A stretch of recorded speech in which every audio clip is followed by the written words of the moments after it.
ஆண்டவராகிய இயேசு கிறிஸ்துவின் இனிதான நாமத்தினாலே எல்ஷாய் மினிஸ்ட்ரியின் சார்பிலே உங்கள் அனைவருக்கும் வாழ்த்துதலையும் வணக்கத்தை தெரிவித்துக் கொள்கிறேன். இந்த நாளிலும் வேத விளக்கத்தின் பகுதியிலே நம் மத்தியிலே சகோதரர் இமானுவேல் புருஷோத்தமன் அவர்கள் வேதத்திலே இருந்து நமக்கு சில காரியங்களை விளக்கும்படியாக நம் மத்தியிலே வந்திருக்கிறார்கள். அவர்களை வரவேற்கும் இந்த வேளையிலே அதற்கு ஆதாரமாக வேதத்திலே இருந்து ஒரு பகுதியை எடுத்து வாசித்து அதற்கு விளக்கம் அளிக்கும்படியாக அன்பான சகோதரனை நான் கேட்டுக்கொள்கிறேன். வேதத்தின் பகுதி எபிரேயருக்கு எழுதின நிருபம் 6ஆம் அதிகாரம் 4ஆம் வசனம் முதல் 6ஆம் வசனம் உள்ள வசனங்களை வாசித்து அதற்கு உரிய விளக்கத்தை அவர் நமக்கு தருவார் என நம்புகிறேன். ஏனெனில் ஒரு தரம் பிரகாசிக்கப்பட்டும் பரமையை ருசி பார்த்தும் பரிசுத்த ஆவியை பெற்றும் தேவனுடைய நல்வார்த்தையும் இனிவரும் உலகத்தின் பலன்களையும் ருசி பார்த்தும் மறுத்து போனவர்கள் தேவனுடைய குமாரனை தாங்களே மறுபடியும் சிலுவையிலே அறைந்து அவமானப்படுத்துகிறதால் மனம் திருந்ததற்கு எதுவாய் அவர்களை மறுபடியும் புதுப்பிக்கிறது கூடாத காரியமாய் இருக்கிறது. கூடாத காரியம் என்று வேதம் கூறுகிறது. இவ்விதமாக இந்த கேள்விகளுக்கு, இந்த வசனத்திற்கு, வேதத்திலே கூறப்பட்டுள்ள இந்த காரியத்திற்கு அருமை சகோதரர் அவர்கள் நமக்கு இப்பொழுது விளக்கத்தை அளிப்பார். ஆண்டவராகிய இயேசு கிறிஸ்துவின் நாமத்தினாலே உங்கள் யாவருக்கும் என்னுடைய வாழ்த்துக்களை தெரிவித்துக் கொள்கிறேன். இந்த நாளிலும் வாசிக்கப்பட்ட எபிரேயர்கள் நிருபம் 6ஆம் அதிகாரம் 4லிருந்து 6 வரைக்கும் உள்ள ஒரு வசனங்களில் அநேகர் சோர்ந்து போவது உண்டு. அநேகர் திரும்ப எனக்கு மறுபடியும் அந்த தேவ கிருபைகளை பெற்றுக்கொள்ள முடியாதோ, வேற வழியிலேயே என்று சொல்லி அப்படியே ஒன்றும் செய்யாதபடி, அதற்காக எந்த ஒரு முயற்சிகளும் செய்யாதபடி சோர்ந்து போனவர்களும் உண்டு. சில இடங்களில் இந்த வார்த்தைகளை சொல்லி இனி இப்படிப்பட்ட ஒரு மறுதலிப்பு உங்களுக்குள்ளாக வந்துவிட்டால் திரும்பவுமாய் தேவன் தன்னோடு சேர்த்துக் கொள்ள மாட்டார். என்னுடைய வாழ்க்கை அதோ கதிதான், என்னுடைய வாழ்க்கை அவ்வளவுதான் என்று சொல்லியவர்களும் உண்டு. ஆனா இதற்கெல்லாம் காரணம் நாம் வேதத்தையும் அறிய வேண்டும். வேத வசனத்திலே தன்னை யார் எப்படிப்பட்டவர் என்பதை தேவன் வெளிப்படுத்துகிறாரோ அவைகளை குறித்து நாம் அறிந்திருக்க வேண்டியது அவசியம். இப்படி தேவனால தெரிந்து கொள்ளப்பட்ட தேவனுடைய ஒரு பிள்ளை அவன் திரும்பவுமாய் ஒருவேளை அவனுடைய சந்தர்ப்பம் சூழ்நிலையின் காரணங்களினால் அவன் பாவத்தை செய்துவிட்டு தேவனை விட்டு பிரிந்து போக முடியாத சூழ்நிலைக்குள்ள அவன் கடந்து போய்விட்டான். திரும்பவுமாய் அவனுக்குள்ளாக அந்த ரட்சிப்பின் சந்தோஷம், சமாதானம் இவைகளெல்லாம் திரும்ப பெற்றுக்கொள்ள முடியாது என்ற ஒரு தீர்மானத்தில் சிலர் நின்று விடுகிறார்கள். அப்படி அல்ல. இந்த வேத புஸ்தகத்துல எபிரேயர்கள் நிருபத்தோடு கூட வேற முடிவு கிடையாது. எபிரேயர்கள் நிருபத்துல 6ஆம் அதிகாரத்தோடு தேவனுடைய வார்த்தை முற்றிற்று என்று வேதம் முடிவது கிடையாது. அதற்கு அப்புறமும் தேவனுடைய வார்த்தைகள் நமக்கு இருக்கிறது. இது ஒரு இடைப்பட்ட ஒரு காலம். ஆகவே நாம் பாவத்தை செய்து கொண்டிருக்கலாம் என்பதல்ல கருத்து. அது தேவனை மறுதலித்துக் கொண்டே இருக்கலாம் என்று சொல்வதும் அல்ல. சந்தர்ப்பம், சூழ்நிலையும் காரணங்களினால் ஒருவேளை நாம் தேவனை விட்டு விலகிவிட்டால் அல்லது தேவனை கைவிட்டு விட்டால், தேவனை மறந்து விட்டால், அந்த கர்த்தரை திரும்பவும் நினைக்கும் பொழுது அந்த கர்த்தர் நமக்கு என்ன செய்வார் என்பதுதான் பொருள். உதாரணமாக ஆண்டவராகிய இயேசு கிறிஸ்து உலகத்துல வந்து தன்னுடைய ஊழியத்தை ஆரம்பிக்கும் சமயத்துல மத்தேயு சுவிசேஷம் 4ஆம் அதிகாரம் 15வது வசனத்துல வாசிக்கும் பொழுது இருளில் உள்ள ஜனங்கள் பெரிய வெளிச்சத்தை கண்டார்கள் என்று சொல்லி பார்க்கிறோம். அந்த இருளில் இருந்த ஜனங்கள் என்று சொல்லப்படுகிற அந்த ஜனங்கள் யார்? தேவனால தெரிந்து கொள்ளப்பட்ட தேவனுடைய பிள்ளைகள் தான். உபாகமம் 7ஆம் அதிகாரம் 6வது வசனத்தை நாம் வாசிப்போமையானால், பூச்சக்கரத்தில் உள்ள எல்லா ஜாதிகளிலும் உங்களை எனக்கு நான் சொந்த ஜனமாக தெரிந்து கொண்டேன் என்று சொல்லி தேவனுடைய வார்த்தை நாம் காண்கிறோம். அவருக்கென்று தெரிந்து கொள்ளப்பட்டிருக்கிற அந்த சந்ததி அவருடைய பிரியத்தின்படியாக நீதியாக நடக்கும்படியாக அழைக்கப்பட்ட சந்ததி. ஆனால் பல சூழ்நிலைகள் காரணங்களினால வஞ்சிக்கப்பட்டு தேவனை மறுதலிக்கிறார்கள், தேவனை விட்டு விலகி போகிறார்கள். உண்மைதான். அப்படிப்பட்ட விலகி போன அந்த ஜனங்கள் மத்தியில் தான் இயேசு கிறிஸ்து வந்து திரும்பவுமாய் தன்னுடைய ராஜ்யத்தை கட்டும்படியாக அவர் செய்கிறார். 17வது வசனத்தில் வாசிக்கிறோம். மத்தேயு 4:17 மனம் திரும்பு தேவராஜ்ய சமீபத்தில் இருக்கிறது என்று சொல்லுகிறார். நீ மறுபடியும் மனம் திரும்பும் பொழுது நிச்சயமாய் உனக்கு ஒரு மீட்பு கிடைக்கும், நிச்சயமாய் உனக்கு ஒரு இறக்கம் கிடைக்கும் என்று சொல்லி திரும்ப பார்க்கிறோம். நியாயாதிபதிகள் புஸ்தகத்தை நாம் எடுப்போமையானால் அடுத்து அடுத்து அடுத்து அடுத்து தேவனிடத்தில் வருவதும், தேவனை விட்டு விலகி செல்வதும், திரும்பவுமாய் தேவ அன்புக்காக இயங்குவதும், தேவனுடைய அற்புதத்துக்காக இயங்குவதும், தேவனுடைய விடுதலைக்காக இயங்குவதும், திரும்பவுமாய் தேவனிடத்தில் அற்புதத்தை பெற்று விடுதலை பெற்ற பிற்பாடு திரும்பவுமாய் புற தெய்வங்களை வணங்கி மெய்யான தேவனை விட்டு விலகி செல்வதும் பல காரியங்களை நம்ம காண முடியும். ராஜாக்களுடைய காலங்கள் வருவத வர வரைக்கும் அந்த நியாயாதிபதிகளுடைய காலங்கள்ல இப்படி பல இடங்களில் இப்படிப்பட்ட ஒரு சூழ்நிலைகள் நாம் காண முடியும். இஸ்ரவேலின் ஜனங்கள், வேதத்தை அறிந்த ஜனங்கள், தேவனை அறிந்த ஜனங்கள், அற்புதங்களையும் அடையாளங்களையும் சொந்த கண் கொண்டு பார்த்து அதன் மூலமாய் வந்த அந்த சந்ததியா அங்கும் எங்கும் அலக்கழிக்கப்படுகிறதை காண முடிகிறது. சில வேளைகளில் மெய்யான தேவன், சில வேளைகளில் பொய், சில வேளைகளில் மெய்யான தேவன், சில வேளைகளில் உலகம், இப்படியாக அவங்க மாற்றி மாறி அலக்கழிக்கப்படுகிற சூழ்நிலையை பார்க்க முடிகிறது. அப்பொழுதெல்லாம் திரும்பவுமாய் தேவனிடத்தில் வரும் பொழுது, கர்த்தரை தேடும் பொழுது அவர் நிச்சயமான அவருக்கு இறங்குகிற தேவனும் மனது உருகிற தேவனுமாய் இருக்கிறார். சில வேளைகளை கண்டிக்கிறார், சில வேளைகளை சிக்ஷிக்கிறார். வேதத்தினுடைய வசனத்தில் நாம் பார்க்கும் பொழுது நாம் வழிதப்பி செல்லும் பொழுது தேவன் நம்மளை சிக்ஷித்தாவது தன் பக்கம் சேர்த்திக் கொள்கிறார் என்று சொல்லிதான் அதே எபிரேயர் நிருபத்தில் வாசிக்க முடியும். வெளிப்படுத்தின விசேஷம் 3ஆம் அதிகாரம் 19வது வசனத்திலேயும் காண முடியும். அந்த வெளிப்படுத்தின விசேஷம் 3ஆம் அதிகாரம் 19வது வசனத்துல நேசிக்கிறவர்கள் எவர்களோ அவர்களை கடிந்து கொண்டு சிக்ஷிக்கிறேன், ஜாக்கிரதையா இருந்த மனம் திரும்ப என்று சொல்லுகிறார். அதே எபிரேயர் 12ஆம் அதிகாரத்தில் வாசிக்கும் பொழுது 7வது வசனத்துல நீங்கள் சிக்ஷையை சகிக்கிறவர்களாக இருந்தால் தேவன் உங்களை புத்திரராக எண்ணி நடத்துகிறார், தகப்பன் சிக்ஷியாத புத்திரன் உண்டோ என்று சொல்லி நாம் பார்க்கிறோம். கர்த்தர் தமக்கென்று தெரிந்து கொள்ளப்பட்ட ஜனத்தை அவர் கைவிடுகிறதே அல்ல.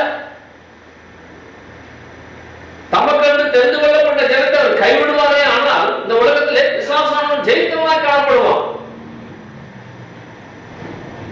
அவன் ஜெயித்தவனாய் விடுவதற்கு ஒருபோதும் தேவன் சம்மதிப்பதே கிடையாது. ஆகவே தேவன் மனது உருகிற கர்த்தர், மனது இறங்குகிற கர்த்தர் என்று சொல்லி நாம் பார்க்கிறோம். சங்கீத புத்தகம் 25ஆம் அதிகாரம் 8வது வசனத்தில் பாவிகளுக்கு தேவன் வழிகளை தெரியப்படுத்துகிறார் என்று சொல்லி நாம் பார்க்கிறோம். எரேமியா தீர்க்கதரிசன புத்தகம்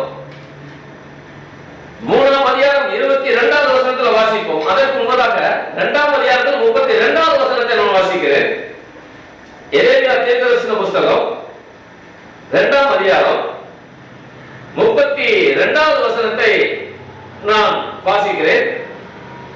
ஒரு பெண் தன் ஆபரணத்தையும் ஒரு மணவாட்டி தன் ஆடைகளையும் மறப்பாளோ, என் ஜனங்களோ எண்ணி முடியாத நாட்களாய் என்னை மறந்து விட்டார்கள் என்று சொல்லுகிறார்.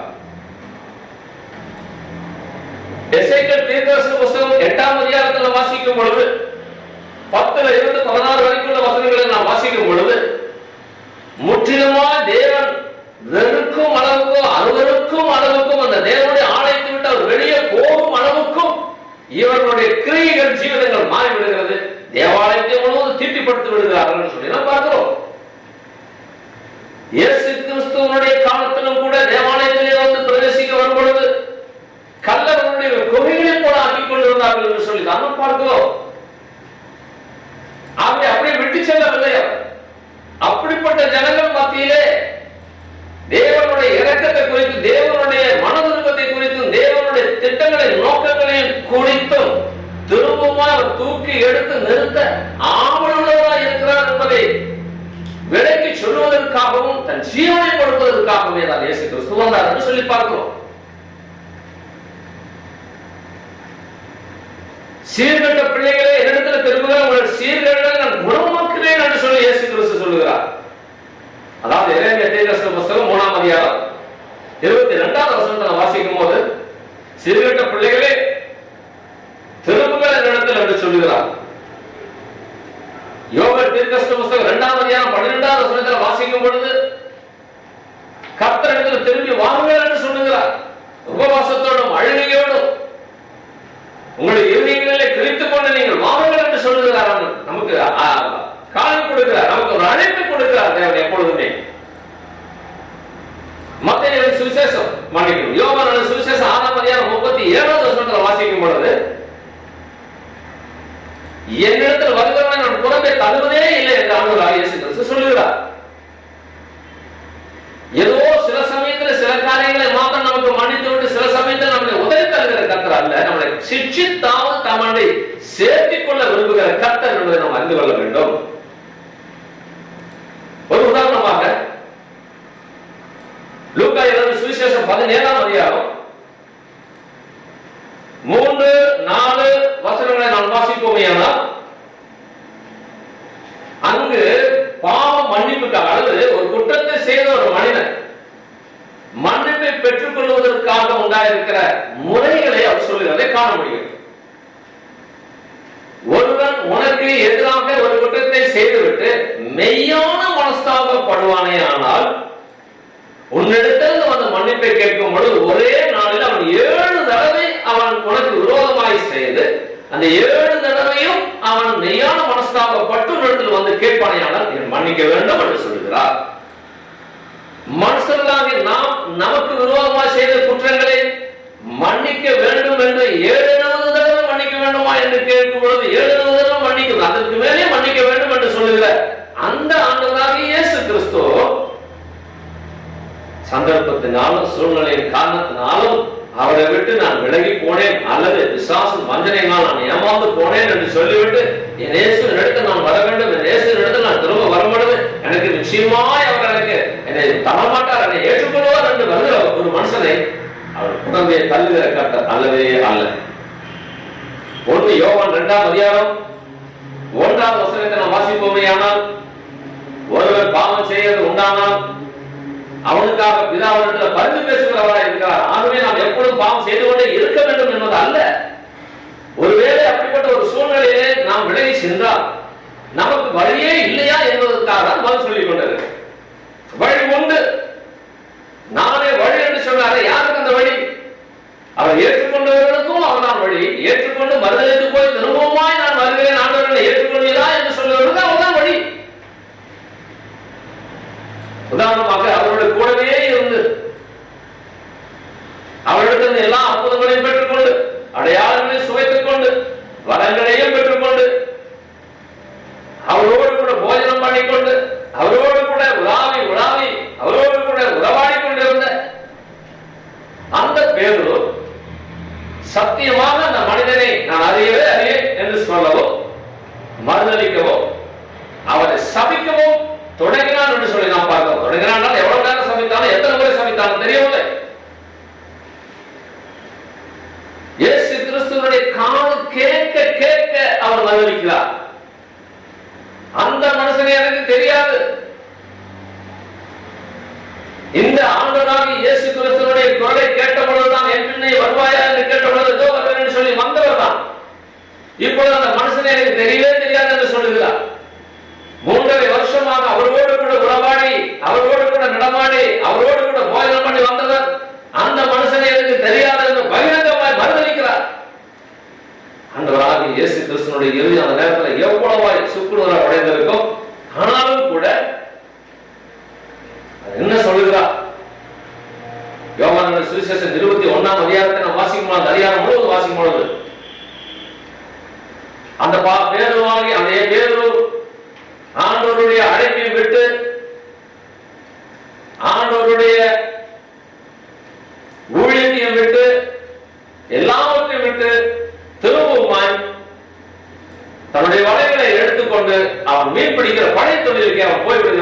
முடியும். போதும், அவர் கற்றுக் கொடுத்ததும் அவரிடத்துல கற்றுக்கொண்டதும் போதும் என்று சொல்லி அவன் போய்விடுகிறதை காண முடியும்.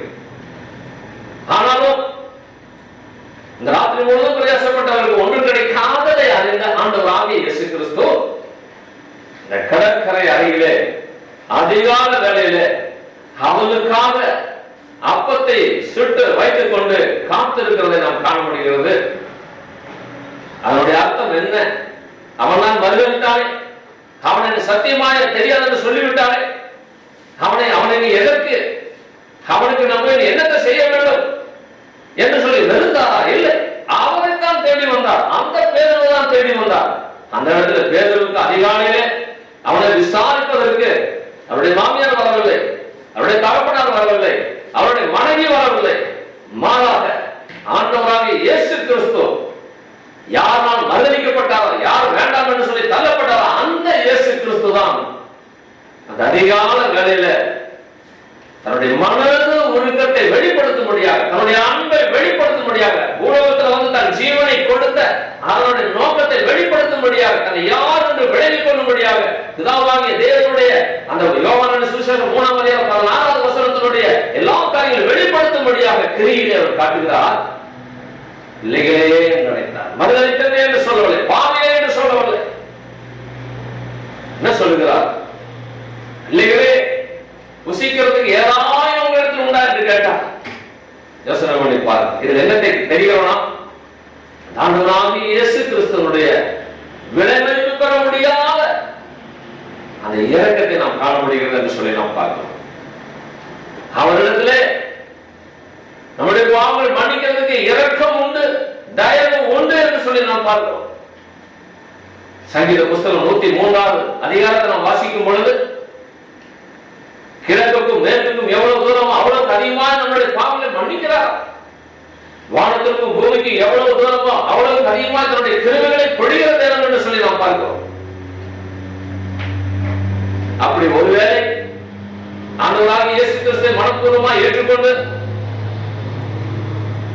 ஏற்றுக்கொண்ட நாங்கள் இதுவரைக்கும் நான் ஒரு பாவமும் செய்யவில்லை என்று ஒரு மனுஷன் சொல்லுவானே, ஆனால்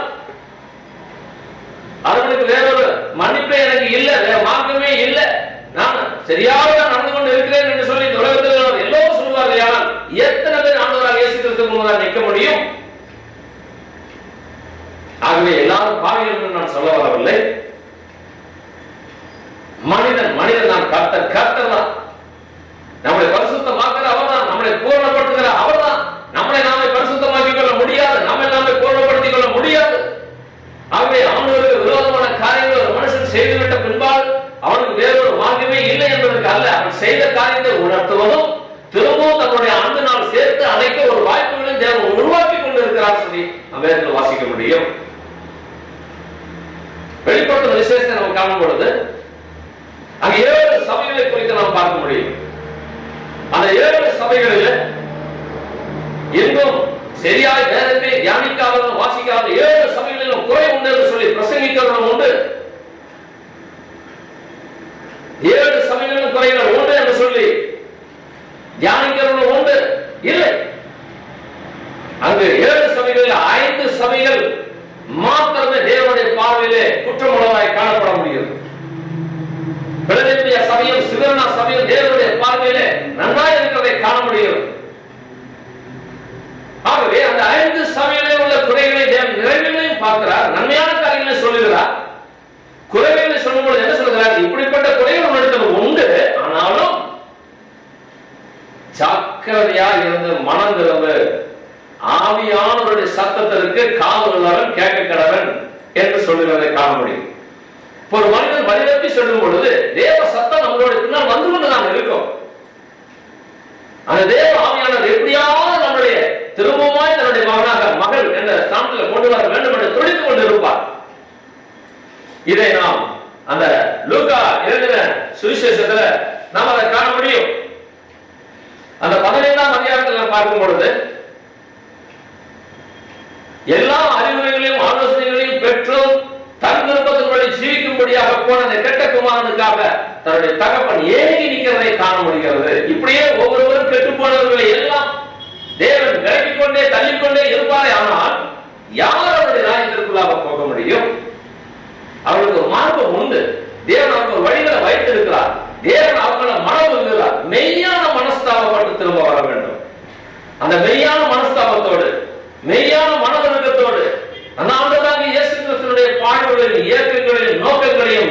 கொண்டு என்னை மன்னியும் ஆண்டவரே என்று சொல்லி கதறி வருகிற எந்த மனுஷனையும் தங்களிடம் சேர்த்துக் கொள்கிற தேவனாய் இருக்கிறார். ஒருமுறை எனக்கு அன்பான ஒரு சகோதரன் நான் அறிவேன். அவர் மிகவும் வைராக்கியமாய் ஆண்டவருக்குள்ளாக வந்தவர். முற்றிலுமாய் தன்னுடைய குடிப்பழக்கம் எல்லாவற்றையும் விட்டவர்.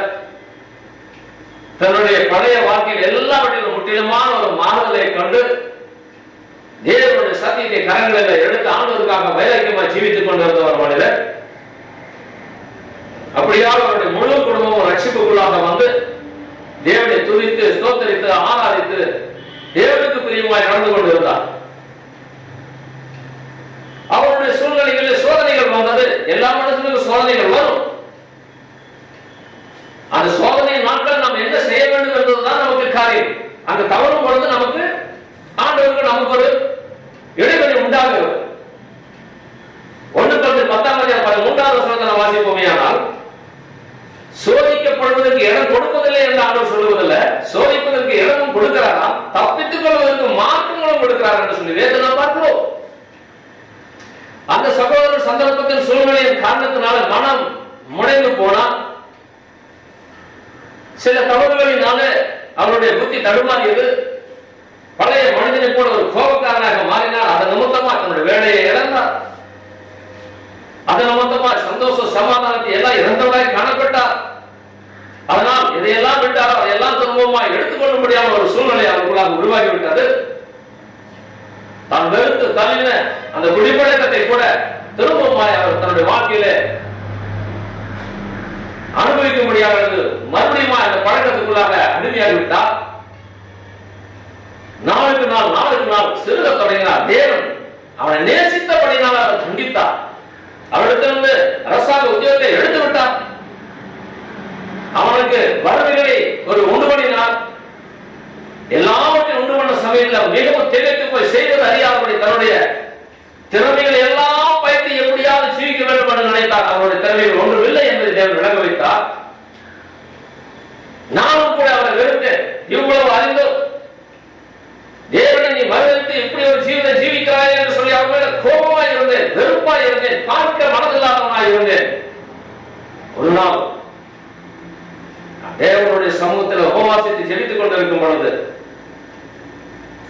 அந்த மகனுக்காக உன்னால் எதாவது செய்ய முடியுமா என்று சொல்லி ஆண்டவராகிய தேவன் என்னோடு கூட இடைப்பட்டார். நான் வெறுத்து தள்ளாத ஒரு மகனை நீ எப்படி வெறுக்கலாம் என்று சொன்னான். உடனே இறுதியை கலங்கியது.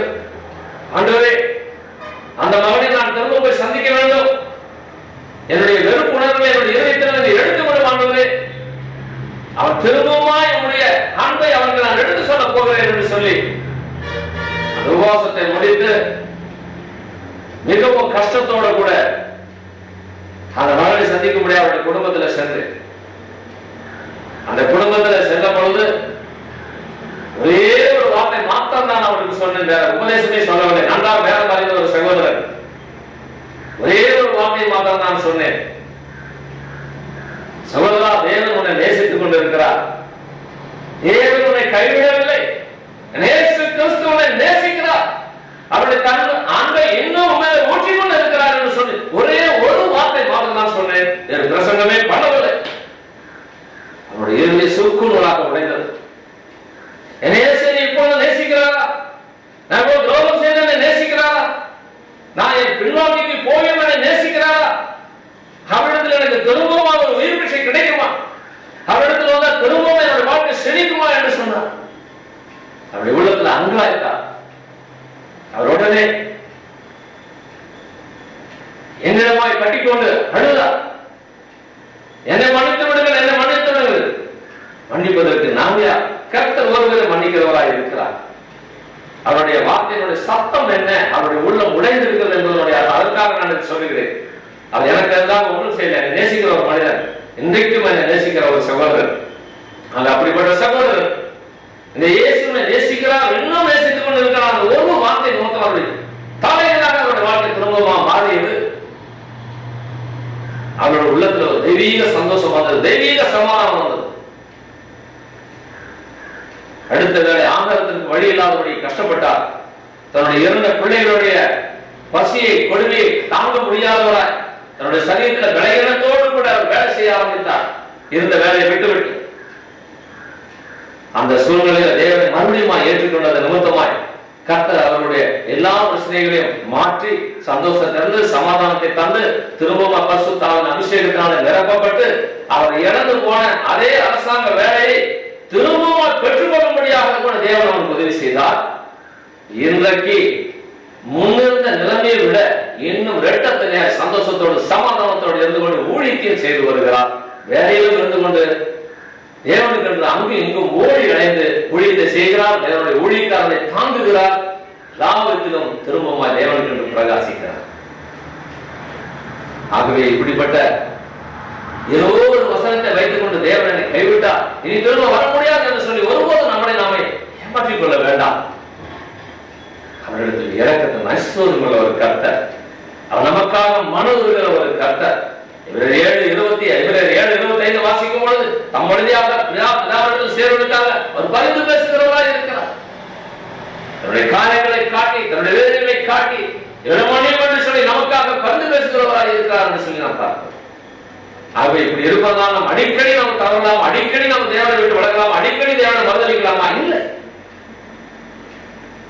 யோசனை செய்து பாருங்கள். இதே பேரு மறுதலுக்கு திரும்பமா தேவனுடைய அன்பை இரட்டிப்பாய் சுவைத்ததுக்கு பின்பால் தன்னுடைய ஜீவனை கொடுக்கும் வரைக்கும் கூட அவர் தன்னுடைய வாழ்க்கையை அர்ப்பணித்தது போல திரும்பமாய் அப்படி வைராக்கியமாய் ஜீவிப்பதற்கு உண்டாயிருக்கிற கிருபையின் தேவன் நமக்கு கொடுப்பார்.